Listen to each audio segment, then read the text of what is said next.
Hi hello friends, మన ఇంటి సీరియల్లో రోజు నిండు నూరేళ్ల సాహసం సీరియల్ చూసినట్లయితే ఏం జరిగింది అంటే ఆకాష్ అమ్ము అవి అందరూ ఆడుకుంటూ ఉంటే అందరూ దాచిపెట్టుకున్నారు అనేసి ఆకాష్ వెతుక్కుంటూ డైరెక్ట్గా చిత్ర గదిలోకి అయితే వెళ్ళిపోతాడనమాట. చిత్ర అయితే గట్టిగా అరుస్తూ, మేనస్ ఉందా లేదా నీకు? అవును, ఎవరి గదిలో కన్నా వచ్చే కన్నా ముందు రావచ్చా లేదా అనేసి పర్మిషన్ తీసుకోకుండా ఎలా వస్తావు?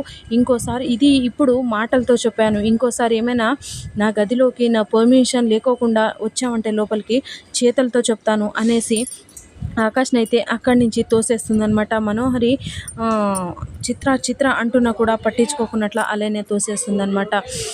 ఆకాష్ అయితే ఏడుస్తూనే అక్కడి నుంచి వెళ్ళిపోతాడనమాట. ఇక్కడ భాగీ రాథోడైతే పూలు కుడుతూ ఉంటే, ఏంటి ఆకాష్కి చెప్పాల్సి ఉంటుంది అమ్మగారు, మీరు మిస్ అమ్మ నువ్వు చెప్పాల్సి ఉంటుంది, పాపం ఆకాష్ వెతుకుతూ ఉన్నాడేమో అని అంటూ ఉంటే, లేదు వెతకని రాథోడ్ అనేసి మిస్ అమ్మ అనిందనమాట.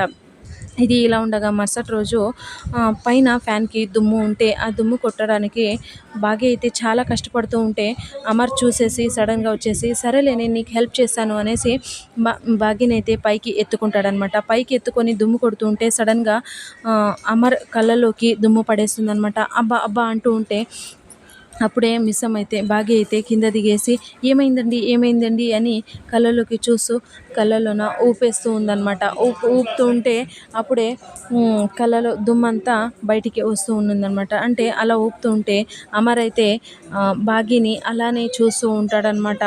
అంటే భాగ్యకి అమర్ ఇంకా దగ్గర అవ్వబోతున్నాడా లేదా అనేది మనము నెక్స్ట్ ఎపిసోడ్లో చూద్దాం ఫ్రెండ్స్. సో ఇది ఫ్రెండ్స్ ఇవాల్టి సీరియల్ సన్నివేశాలు. ఎవరైనా నా ఛానల్ని కొత్తగా చూస్తూ ఉంటే సబ్స్క్రైబ్ చేసుకోండి please. Like share subscribe my channel and thank you for watching.